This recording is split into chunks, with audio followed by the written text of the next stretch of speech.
692 সাল মক্কার কাবা চত্বরে গ্রীষ্মকালের তপ্ত দুপুরে একটি দেহকে ক্রুশবিদ্ধ করে রাখা হয়েছে। মৃতদেহটি কার ছিল জানেন? সাহাবী হযরত আব্দুল্লাহ ইবনে জুবাইর রাদিয়াল্লাহু তাআলা আনহুর। ক্রুশে চড়ানোর আগে শিরচ্ছেদ করা হয়েছিল। উল্লাস করেছিল আশপাশে জড়ো হওয়া সেনারা। অথচ 70 বছর আগে এই আব্দুল্লাহ যখন জন্মগ্রহণ করেছিলেন তখনও মানুষ বহু আনন্দ উল্লাস করেছিল মদিনার পথে প্রান্তরে অলিতে গলিতে। কারণ তিনিই ছিলেন হিজরতের পর মুসলিম পরিবারে জন্ম নেয়া প্রথম শিশু। আর আজ তার মৃত্যুই উল্লাসের কারণ। এসব হচ্ছিল কার আদেশে জানেন? হাজ্জাজ বিন ইউসুফ, মক্কা অবরোধকারী হাজ্জাজ বিন ইউসুফ।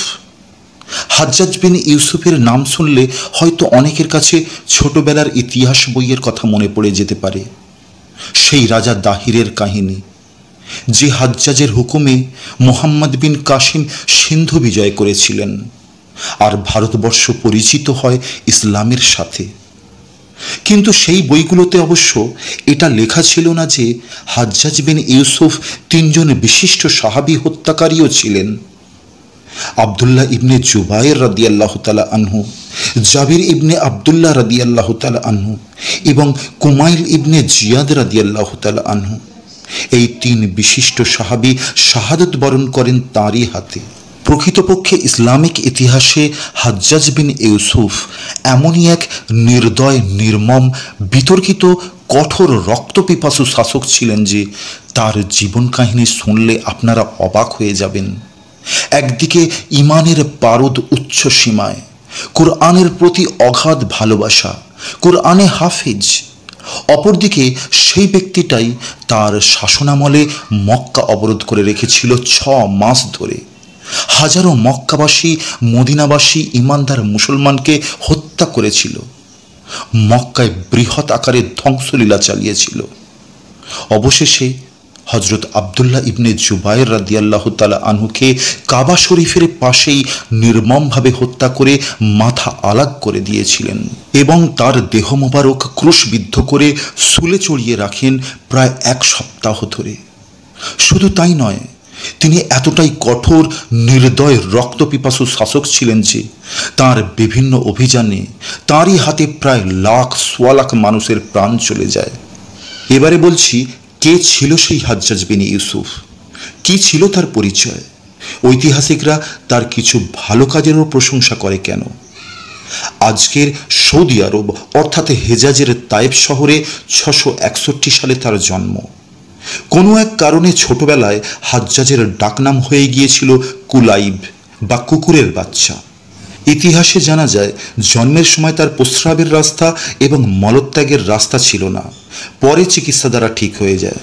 ছোটবেলা থেকেই তিনি কোরআনে হাফেজ হয়ে মানুষকে কোরআনের শিক্ষা দিতে থাকলেন।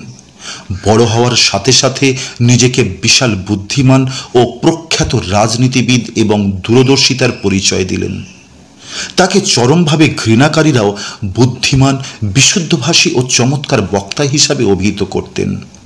প্রতি রাত কাটাতেন কোরআন পড়ে পড়ে। এমনকি আজকের যুগে আমরা যে কোরআন পাঠ করছি, জের জবর নুক্তা সহ, সেটা হাজ্জাজ বিন ইউসুফ তার শাসন চালানোর সময়ই যোগ করেছিলেন। অর্থাৎ কোরআনে জের জবর নুক্তা তারই আবিষ্কার। এবারে বলবো তার আবির্ভাব সম্পর্কে। তার আবির্ভাব উমাইয়া খিলাফতের একদম প্রথম দিকে। ইয়াজিদের মৃত্যুর পর উমাইয়া খিলাফত ধ্বংসের মুখে। ঠিক তখনই হাজ্জাজ বিন ইউসুফ উমাইয়া খিলাফতের খলিফা আব্দুল মালিক ইবনে মারওয়ানের সেনাদলে যোগ দিয়েছিলেন।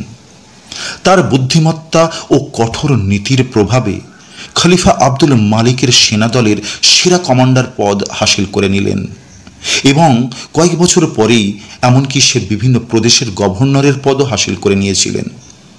সেই সময়ই সর্বপ্রথম তার পরামর্শে মুসলিম বিশ্বের জন্য বিশেষ আলাদা মুদ্রাও চালু হয়েছিল। সামরিক কমান্ডারদের বাছাইয়ের সময় এমন কঠোর নীতি অবলম্বন করতেন, তার সামনে মাথা উঁচু করে কথা বলার কারো সাহস হতো না। তার দ্বারাই সমস্ত গুরুত্বপূর্ণ দলিল আরবিতে অনুবাদ করা শুরু হয়েছিল। কিন্তু আফসোস, এই ভদ্রলোকই তার শাসন ক্ষমতার বল প্রয়োগ করে বিশিষ্ট সাহাবীগণ ও মুসলমানদের রক্তে নিজের জীবনকে রঞ্জিত করে নিজেকেই জাহান্নামে দাখিল করল। আবার বলছি, সেই 692 সাল মক্কায় তখন গ্রীষ্মের কাঠফাটা রোদে মানুষ অতিষ্ঠ হয়ে দিন কাটাচ্ছে। সিরিয়ার দামেস্ক থেকে খলিফা পদে হুকুমত চালাচ্ছে উমাইয়া শাসক আব্দুল মালিক ইবনে মারওয়ান ও তার সেনাপ্রধান হাজ্জাজ ইবনে ইউসুফ। আর এদিকে মক্কা, মদিনা, হেজাজ সহ পার্শ্ববর্তী অঞ্চলগুলোর খলিফা হিসাবে শাসন প্রক্রিয়া পরিচালনা করছেন হযরত আব্দুল্লাহ ইবনে জুবাইর রাদিয়াল্লাহু তাআলা আনহু। হযরত আব্দুল্লাহ ইবনে জুবাইর রাদিয়াল্লাহু তাআলা আনহুকে দমন করার জন্য উমাইয়া খলিফা আব্দুল মালিক দায়িত্ব দিলেন তার সেনাপ্রধান হাজ্জাজ বিন ইউসুফকে। দায়িত্ব পাওয়ার সাথে সাথে বিশাল সেনাবাহিনী নিয়ে হাজ্জাজে পৌঁছে গেল মক্কায়। পুরো মক্কা শহরকে চারিদিক দিয়ে ঘেরাও করে অবরুদ্ধ করে রাখল 6 মাস ধরে। সেই গ্রীষ্মের সময়ে বাইরে থেকে কোনো দানা পানি, খাবার আসা যাওয়া পুরো বন্ধ। মানুষরা খাবারের অভাবে ছটফট করছে। হাজ্জাজ হযরত আব্দুল্লাহ ইবনে জুবাইরকে চিঠি লিখে জানালেন, হয় শিকলবন্দি হয়ে দামেস্কে চলো, না হয় এখানে তোমার খিলাফত ও সকল দাবি ত্যাগ করে যেখানে ইচ্ছে চলে যাও, নতুবা মৃত্যু পর্যন্ত লড়াই করো। অবশেষে লড়াই শুরু হলো। হযরত আব্দুল্লাহ ইবনে জুবাইর রাদিয়াল্লাহু তাআলা আনহু এর সেনারা লড়াই করতে করতে বহু সেনা শহীদ হয়ে গেলেন। অনেকে খাদ্যের অভাবে, সংসারে বিবি বাচ্চাদের অভাবের তাড়নায় পীড়িত হয়ে হাতিয়ার নিচু করে নিলেন। তখন আব্দুল্লাহ ইবনে জুবাইর, যিনি ছিলেন হযরত আবু বকর সিদ্দিক রাদিয়াল্লাহু তাআলা আনহু এর কন্যা হযরত আসমা রাদিয়াল্লাহু তাআলা আনহা এর পুত্র, মা আয়েশা রাদিয়াল্লাহু তাআলা আনহার ভাগনা সাফিয়া বিনতে আব্দুল মুত্তালিবের নাতি, মক্কা, মদিনা, হেজাজ নিয়ন্ত্রণকারী শাসক, হাদিস বিশেষজ্ঞ, বিশিষ্ট পণ্ডিত সেই হযরত আব্দুল্লাহ ইবনে জুবাইর গেলেন তার মায়ের কাছে। 100 বছরের বৃদ্ধা হযরত আসমা রাদিয়াল্লাহু তাআলা আনহার কাছে। আব্দুল্লাহ মাকে সকল পরিস্থিতি বর্ণনা করে বললেন, মৃত্যুতে আমি শান্তি খুঁজে পাব।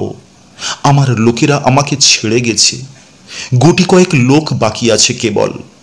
আপনার পরামর্শ জানতে চাই। তখন হযরত আসমা রাদিয়াল্লাহু তাআলা আনহা বললেন, তোমার অবস্থা তুমি আমার থেকে ভালো জানো, কিন্তু আমি তোমায় বলবো, তোমার সঙ্গীদের মতো তুমিও এগিয়ে যাও, শহীদ হও। যদি তুমি দুনিয়ার লাভের প্রতি আশা করো, তাহলে তুমি পথভ্রষ্ট হয়ে যাবে। হযরত আব্দুল্লাহ ইবনে জুবাইর রাদিয়াল্লাহু তাআলা আনহু বললেন, আমার মনে হয় যে আমার মৃতদেহ শামের এই লোকেরা বিকৃত করবে।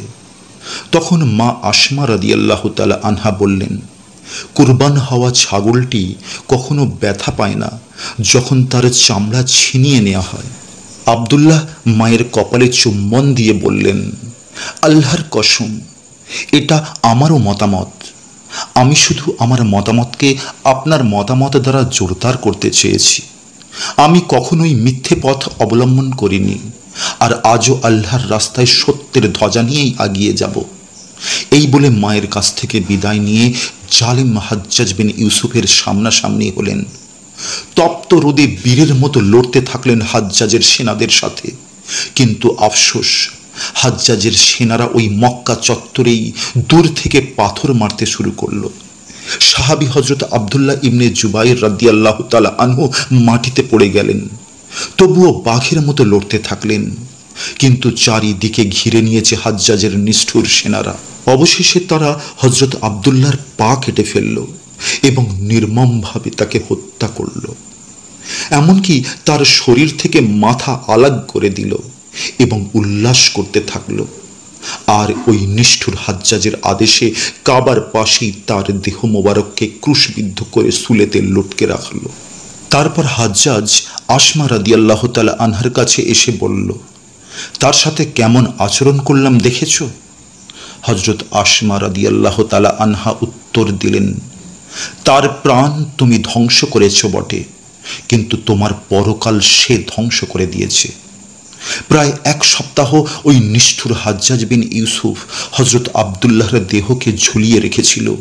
এই নির্মম হত্যাকাণ্ড ও মক্কার পবিত্র ভূমিতে রক্তে রঞ্জিত করার বেদনাদায়ক ঘটনায় কেঁদেছিল সকল মক্কাবাসী, মদিনাবাসী।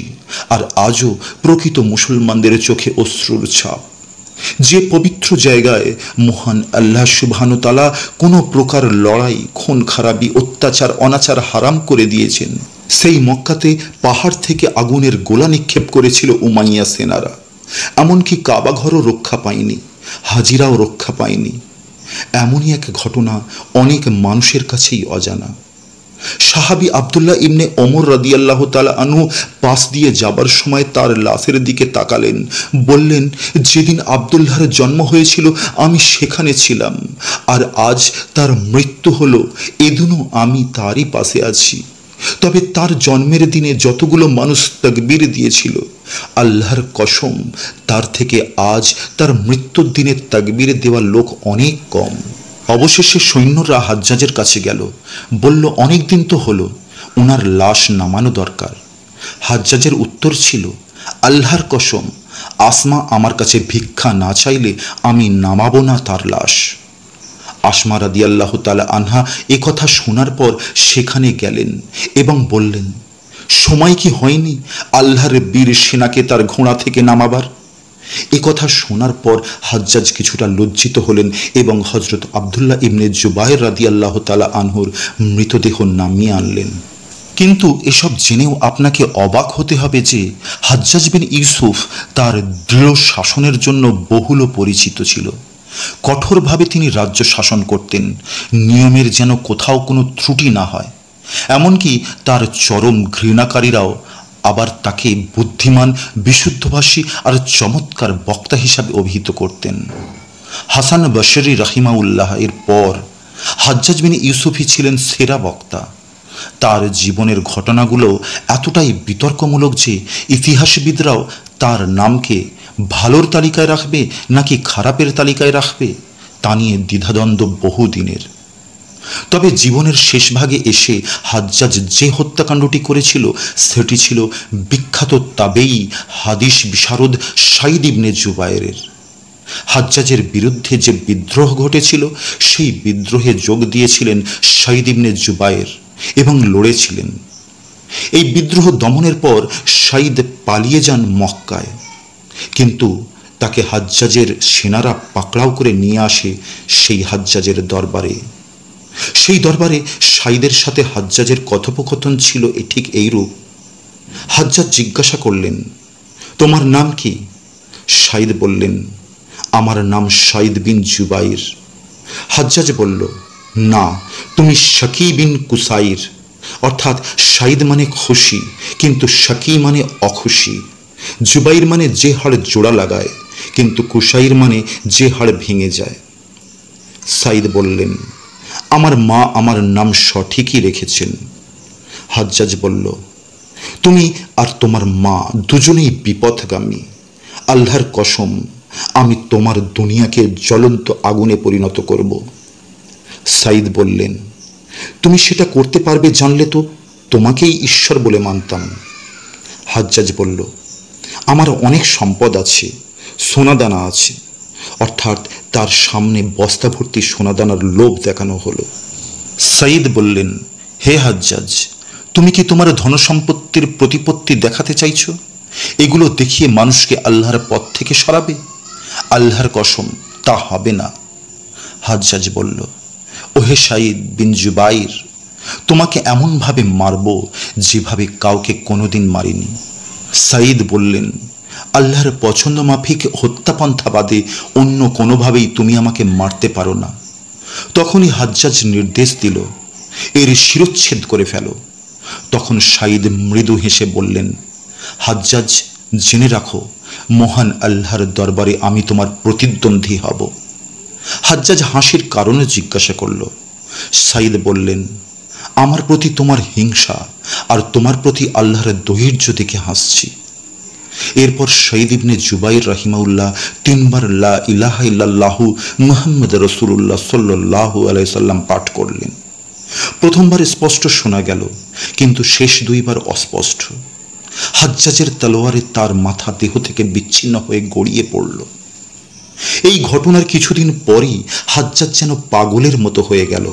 যখনই ঘুমাতো তখনই শহীদ ইবনে জুবাইরকে যেন দেখতে পাচ্ছে, যেন তিনি সমস্ত কাপড় চোপড় আঁকড়ে ধরছেন আর বলছেন, হে আল্লাহর দুশমন, তুমি আমাকে কি জন্য হত্যা করলে? হাজ্জাজ পাগলের মতো বলতেন, হায় রে, আমার আর শহীদের মাঝে কি হলো? এইভাবেই হাজ্জাজের দিন কাটার সাথে সাথে এক মারাত্মক পেটের রোগে আক্রান্ত হয়ে অবশেষে বিছানা শয্যা হয়ে গেল। উঠে বসারও ক্ষমতা নাই। মৃত্যু তখন মাথার উপরে। আর কিছুক্ষণ। উৎসুক প্রজারা হাজ্জাজকে ঘিরে বসে আছে। হাজ্জাজ মৃত্যুর কথা বারবার মনে করছে, কবরের কথা, একা হয়ে যাওয়ার কথা, তার কুকীর্তির কথা, জাহান্নামের শাস্তির কথা মনে আসছে। দু চোখের পাশ দিয়ে আজ তার অশ্রু পড়ছে। আজ সে অসহায়। এই সময় এক সাহাবী আবুল মুনজির তার তামাশা দেখতে এলেন। তিনি এসে উঁচু স্বরে বললেন, হে হাজ্জাজ বিন ইউসুফ, মরণের কষ্ট আজকে কেমন লাগছে? হাজ্জাজের চোখে মুখে আজ আর কোনো রাগ নেই, ব্যথায় কুঁকড়ে আছে। আজ সে অসহায়, জোরে কথা বলারও শক্তি নেই। হাজ্জাজ নিচু গলায় উত্তর দিল, অনেক কষ্ট, অসহ্য ব্যথা, বিরাট দুশ্চিন্তা। মুখের থুথু শুকিয়ে যাচ্ছে, শ্বাস ভারী হয়ে যাচ্ছে। এবারে অনেক দূর যাত্রার পালা। আজ আমি হতভাগা, দুর্ভাগা। দয়াবান মালিকের দয়া না পেলে আমি শেষ। আবুল মুনজির তার কথা শুনে বলতে শুরু করল, ওহে হাজ্জাজ, আল্লাহ পাক শুধু তাঁর বিশ্বাসী, উদার, দয়াশীল, দানশীল, কোমল মানুষদেরই দয়া করেন। আমি সবাইকে সাক্ষী রেখে বলছি, যে অন্যায় আর নির্যাতন তুমি করেছ, মানুষকে যেভাবে হত্যা করেছ, কষ্ট দিয়েছ, তাতে তুমি এ যুগের ফেরাউন, হামাম, সাদ্দাদ হয়েছ। দিনকে নষ্ট করে দুনিয়ার কামিয়াবিতে মত্ত হয়ে জাহান্নাম কিনে নিয়েছ। তোমার মৃত্যুতে মানুষ আজ স্বস্তি পাবে। আমরা আজ ধন্য। হাজ্জাজের দরবারে গমগম করছে এই আওয়াজ। সবাই চুপ, নির্বাক। হাজ্জাজ ফ্যালফ্যাল করে চেয়ে আছে। তার চোখের দুই কোণ দিয়ে পানি গড়াচ্ছে। মুখ হাঁ করে হাজ্জাজ কিছু বলতে যাবে, ঠিক সেই সময়েই 95 হিজরিতে 53 বছর বয়সে সেই নিষ্ঠুর হাজ্জাজের প্রাণ পাখি উড়ে গেল। বন্ধুরা, হাজ্জাজের এই বিতর্কিত জীবন কাহিনী শুনে আপনাদের কেমন লাগলো? তিনি ভালো না মন্দ, কোন তালিকায় রাখবেন তাকে? অবশ্যই কমেন্ট বক্সে জানান এবং এই অজানা ইতিহাস অপরকেও জানানোর জন্য শেয়ার করুন। এমন সত্য কাহিনী তুলে ধরার জন্য লাইক করুন আর সাথে থাকার জন্য একটা সাবস্ক্রাইব করে রাখুন। সবাই ভালো থাকুন। জাযাকাল্লাহু খায়র।